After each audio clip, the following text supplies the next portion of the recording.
Actuellement, la grille pour la saison de Formule 1 2023 est remplie à 45%. Leclerc et Sainz seront chez Ferrari, Verstappen et Perez seront chez Red Bull, Russell sera chez Mercedes, Norris chez McLaren, Ocon chez Alpine, Bottas chez Alfa Romeo et Magnussen sera chez Haas.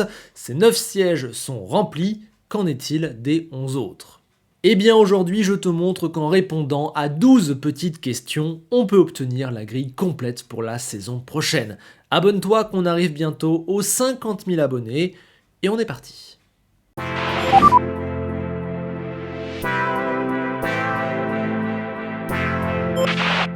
Question numéro 1. Hamilton prendra-t-il sa retraite cet hiver ? Le septuple champion du monde a un contrat avec Mercedes pour 2023, mais on sait aussi qu'il est dans la dernière ligne droite de sa carrière, et alors s'il estime que ça ne vaut plus le coup, il peut arrêter. En plus, cette année la voiture ne joue pas les avant-postes, il a mal au dos, peut-être de quoi tout arrêter. Mais bon, concrètement vous le savez, je n'y crois absolument pas. Hamilton a encore faim, il a encore du temps devant lui, il veut une dernière chance d'être champion du monde, il ne l'a pas encore testé, et si à l'époque il a re-signé sur plusieurs années, ce n'est pas pour rien. Alors certes, le manque de compétitivité et le rebond de la W13 lui font beaucoup de mal, mais il veut encore tenter sa chance, et ça tombe bien, il lui en reste au moins une, 2023. C'est là que Mercedes peut revenir et là qu'il pourra abattre sa dernière carte. Personnellement, je n'imagine absolument pas le cas de figure où Hamilton prend sa retraite dès cet hiver. Pour moi, ça n'arrivera pas. On a un 10e siège de bouclé sur la grille. Par contre, s'il part, là, pour le remplaçant, bonne chance. On peut penser à Gasly, peut-être à d'autres pilotes qui seront libres, mais c'est franchement pas évident. Ça abonde la thèse comme quoi pour moi, il n'y a pas de remplacement prêt pour 2023. C'est que la fin n'est pas pour tout de suite. Par contre, peut-être pour 2024, 2025, on verra. Question numéro 2. Ricciardo prendra-t-il sa retraite cet hiver ? Bon, je vous refais pas tout le contexte, on sait que l'Australien est en difficulté chez McLaren, où il n'est toujours pas après 1 an et demi confortable dans la voiture, et où il n'arrive pas à tirer des performances dignes de son standing. Il n'atteint pas les objectifs, lui-même et Zak Brown l'ont dit, et ça a même été très mauvais parfois, notamment il y a peu de temps. De quoi le menacer en vue de la saison prochaine ? Eh bien franchement, ce n'est pas improbable. Quand on voit les attentes, ce qu'il coûte par rapport à ce qu'il rapporte, on se dit que McLaren pourrait être tenté de faire autre chose, surtout quand on a des mecs comme Gasly, Colton Herta ou Pato O'Ward sur le banc. Alors, il y a des questions qui peuvent se poser. Récemment, on a appris que pour 2023, il avait une option de contrat qu'il pouvait activer, lui et pas l'équipe. Ça veut dire que ce siège tient d'abord à la volonté de Ricciardo, d'autant que je n'imagine pas McLaren lui refuser cette option ou le virer malgré un contrat. Pour répondre à la question, il faut donc se mettre à la place de Daniel, et personnellement, j'ai tendance à penser qu'il se croit encore capable de mieux et que sa motivation pour une dernière saison existe, ce n'est pas encore la toute fin. Donc pour moi, ça reste encore une année avant de prendre sa retraite, dans l'idée. Par contre, s'il part, si vous répondez non, eh bien les 3 remplaçants potentiels sont tout trouvés. Question numéro 3. Vettel va-t-il prendre sa retraite cet hiver ? On avait longuement abordé le sujet dans une vidéo récente sur les potentiels départs en fin de saison, et j'avais été assez pessimiste avec Seb, lui accordant une probabilité de départ de 3,5 sur 5. C'était beaucoup. Oui, sauf que depuis, la donne a changé avec un pilote qui a retrouvé la vie, l'envie et la performance en faisant de cette Aston Martin une candidate régulière au point. Il semble avoir trouvé un axe de progression et d'espoir qui n'existait pas avant Miami.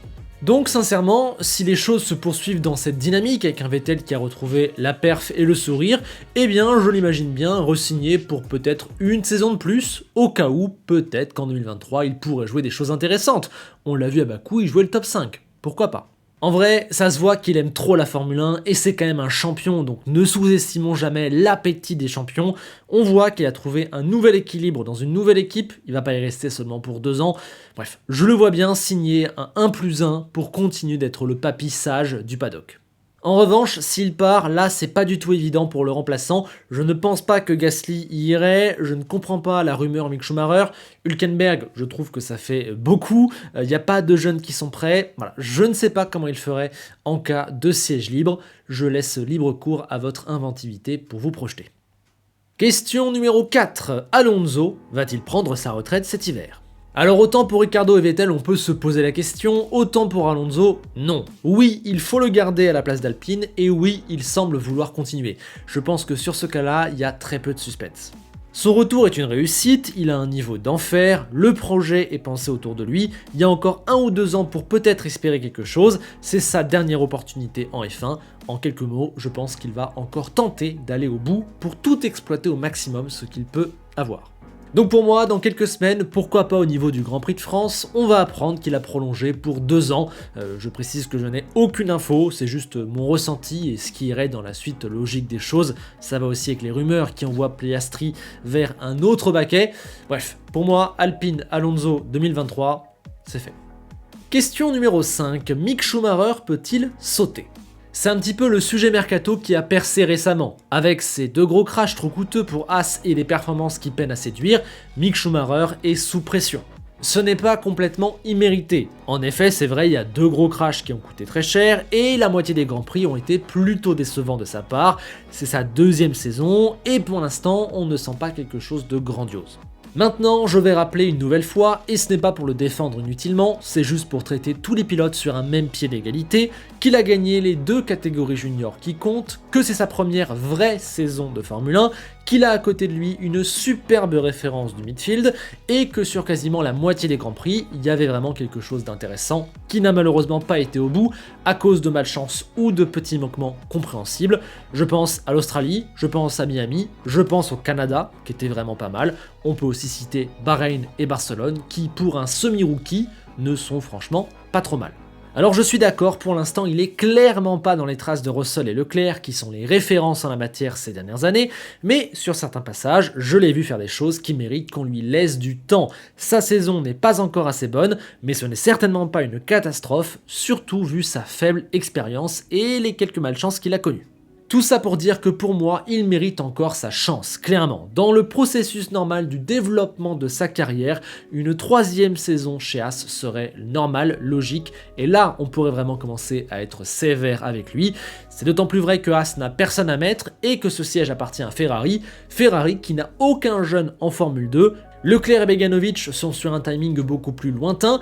Si c'est pour nous remettre Giovinazzi, alors ok, il y aura peut-être moins de crash et moins d'erreurs, il y aura un petit peu plus de régularité, il y aura une meilleure performance au plancher, mais ça ne va déboucher sur absolument rien et ça va détruire la carrière d'un jeune pilote qui n'aura eu que 2 saisons, dont une première clairement tronquée dans une voiture qui ressemblait plus à une F2 qu'à une F1, et un jeune qui a gagné la F2 et la F3. Laissons-lui du temps. Pour moi, Mick Schumacher, même si tout n'est pas parfait parce qu'il est 19e de mon classement par note, je le reconnais, eh bien, il doit avoir une 3e saison, surtout que Ferrari a le temps de le tester.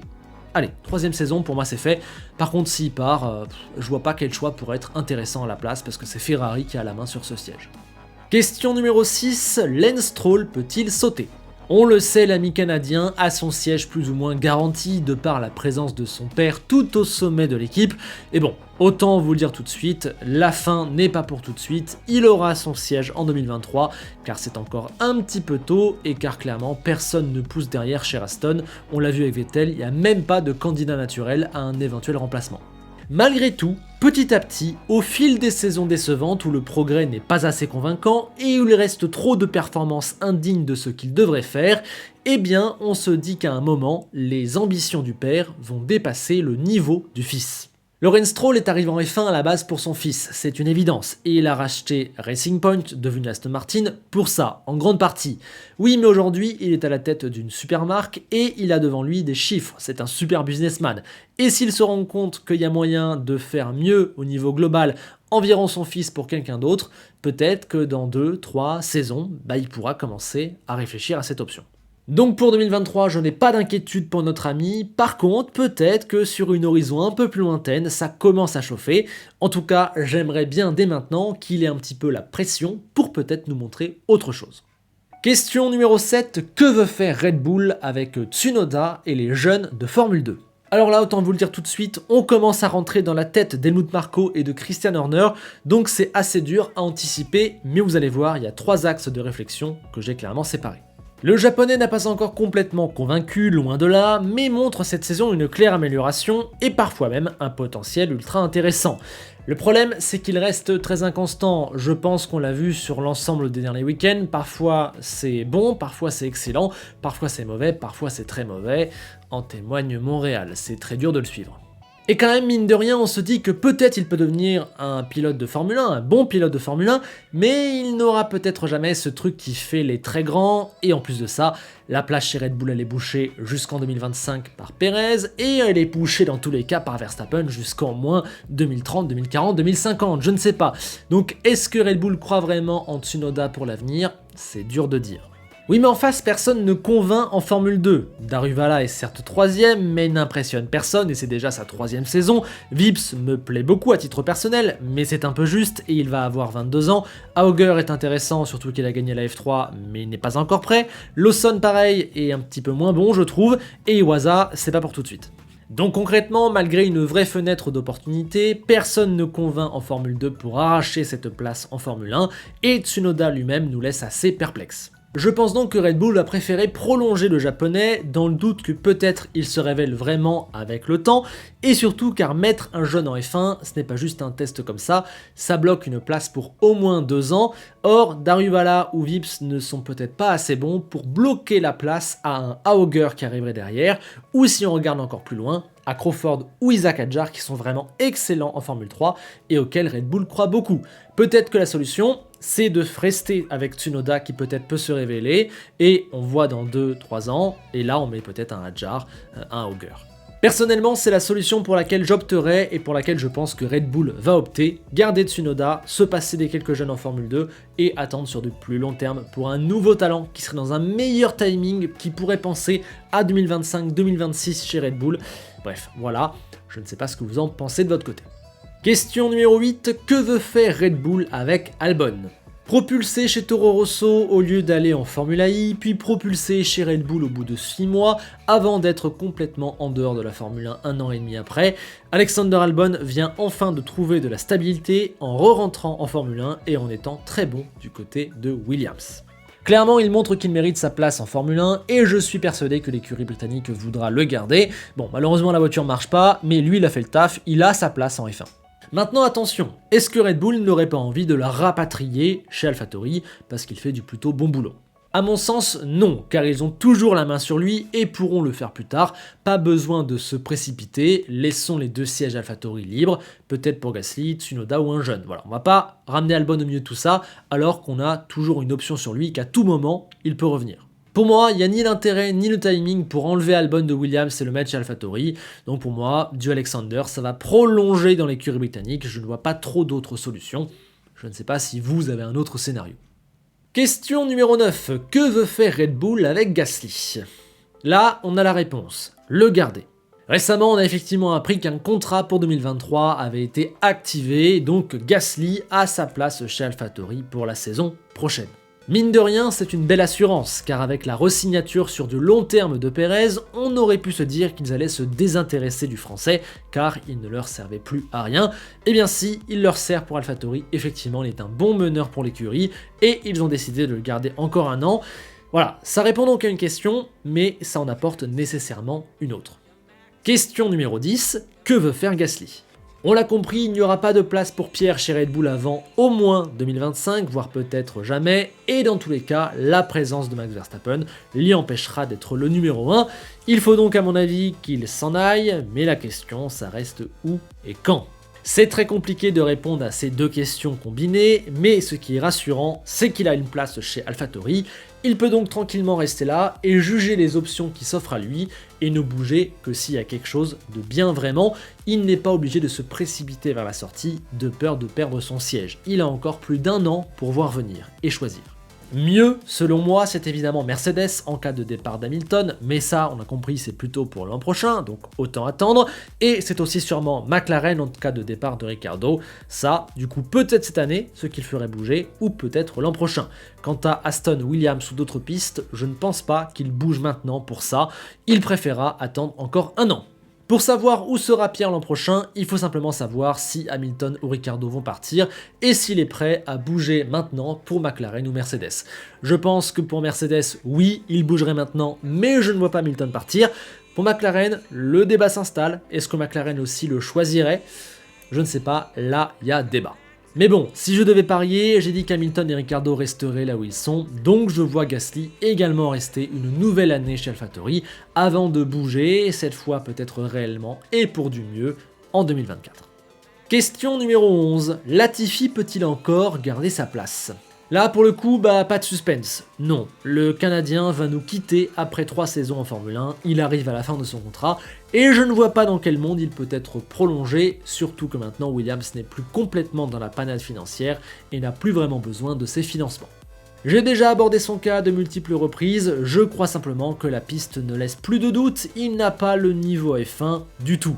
Il restera comme un gars sympa, loin d'être un pilote dangereux, mais pas assez bon et dont c'est l'argent qui aura fait la différence. Selon les rumeurs actuelles, c'est effectivement Oscar Piastri qui va le remplacer, et c'est magnifique pour lui, on parle d'un talent fou qui a gagné coup sur coup la F2 et la F3, il mérite amplement sa chance, bravo à Alpine de lui avoir trouvé un siège pour se former en étant prêté à Williams. Tout le monde est gagnant là-dedans. Alpine, Williams, Piastri, la Formule 1 et nous. Le seul perdant, c'est Latifi. Mais bon, fallait être meilleur en piste pendant 3 ans. Bon, ça c'est réglé, mais petite question bonus, peut-il être viré avant la fin de la saison ? Eh bien oui, je le crois, il y a des rumeurs qui vont dans ce sens. Personnellement, je l'enlèverai le plus tôt possible pour mettre Piastri, comme ça permet au rookie de se former dès maintenant, de ne pas prendre de temps de retard, de prendre même du temps d'avance, et puis surtout, chaque Grand Prix fait avec Latifi est un Grand Prix qui ne sert à rien, donc autant le remplacer le plus tôt possible. Après, est-ce que ça va se faire ? Je ne suis pas dans le secret des dieux. Question numéro 12. Qui Alfa Romeo va-t-elle choisir entre Joe et Pourchaire ? Ah là, c'est sûrement le dilemme le plus compliqué de cette intersaison. La pépite maison qui n'est peut-être pas encore tout à fait prête, mais qui on le sait est un immense talent qui méritera la Formule 1 un jour, face au nouvel entrant pour qui à la base on a peu d'attaches, mais qui fait des choses pas mal et qui se révèle être un pilote intéressant, mais peut-être pas un top pilote. Ah, la balance est très très dure. Prendre le chinois pour le virer au bout d'un an était un plan sans lendemain, impossible, c'est trop injuste humainement, ses soutiens financiers sont trop importants, et sportivement ce serait immérité, d'autant plus que ce qu'il propose, si ce n'est pas époustouflant, on ne saute pas au plafond, c'est à minima très intéressant, voire par moment pour un rookie, vraiment pas mal. Normalement, on ne vire pas un rookie qui fait ce genre de première saison. Non, ça n'existe pas. Malheureusement pour lui, il est dans un cas particulier où l'écurie a un autre protégé en tête, où il est venu à la base avec comme première motivation l'argent, où personne ne croit réellement à son talent sur le moyen long terme. Peut-être qu'il va devenir un bon pilote de F1, mais un excellent ça, personne n'y croit. Donc peut-être qu'il va être sacrifié. Pourchaire lui avait pour mission de gagner la F2 et pour l'instant Drugovich l'en empêche. Il n'est pas complètement irrésistible, même si sa saison est très bonne, c'est du très bon travail et ce mec confirme qu'il a un talent qui pourra lui permettre un jour de toucher une F1. Peut-on sacrifier Théo Pourchaire parce que Guan Yu Zhou fait du bon travail alors qu'on sait que sur le moyen long terme on ne le gardera pas et qu'il ne sera peut-être pas autant intéressant qu'un Pourchaire ne pourrait le devenir ? Le dilemme est très très compliqué, à l'heure actuelle je pense simplement que Guan Yu Zhou est trop dur à virer sportivement parce qu'il fait du trop bon travail par rapport à ce qu'on pouvait attendre de lui en début d'année et que Théo Pourchaire n'est pas encore irrésistible. Il a encore également le temps, il reste très jeune, je pense donc qu'à moins d'une chute totale du chinois sur la deuxième partie de saison et un français qui devient complètement fou en gagnant toutes les courses de F2, eh bien Guan Yu Zhou aura droit à une deuxième saison en Formule 1. Et pour la suite, on verra. Pourchaire, lui, 3e saison de F2, même si j'aime pas trop parce que c'est vraiment casse-gueule comme stratégie, ou alors peut-être un 3e pilote à la Piastri. On a vu que ça peut déboucher sur un siège en F1 un jour. Donc perso, je pense que Joe va être gardé une année et que Pourchaire devra attendre encore un petit peu, ce qui n'est pas complètement un drame. Voilà. Je sais que le débat fait rage en ce moment, j'ai eu l'occasion déjà d'en parler sur Twitter, j'ai hâte de voir ce que YouTube en pense. Bien, voici donc les 12 questions, et vu que j'ai mes 12 réponses, je peux vous donner ma grille pour la saison 2022, Leclerc-Sainz, Verstappen-Perez, Russell-Hamilton, Norris-Ricciardo, Alonso-Ocon, Gasly-Tsunoda, Vettel-Stroll, Magnussen-Schumacher, Bottas-Joe, Albon-Piastri. Donc oui, pour moi c'est quasiment la même grille, il n'y a qu'un seul changement, c'est le départ de Latifi, remplacé par Piastri. En tout cas désormais, c'est à vous de me donner vos 12 réponses, vous allez voir le premier commentaire épinglé, c'est une réponse pré-mâchée, vous avez qu'à remplir les trous, comme ça je connaîtrai vos avis, votre grille pour la saison prochaine. N'hésitez pas quand même, pour pas que ce soit trop triste, à rajouter vos avis, vos justifications et les choses que j'aurais pu oublier, voilà. Également un petit like et un petit abonnement au passage parce que c'est juste à faire en bas, c'est tout simple, je prends. C'est ainsi que se termine cette vidéo, je vous quitte avec Enzo Ferrari qui nous dit qu'avoir un siège en Formule 1 c'est bien, le garder c'est mieux, et signer jusqu'en 2028 comme Max Verstappen, là c'est carrément le plan de rêve. Ouais, mais tout le monde n'est pas Max Verstappen et on va le voir à cette intersaison. A bientôt et bon mercato.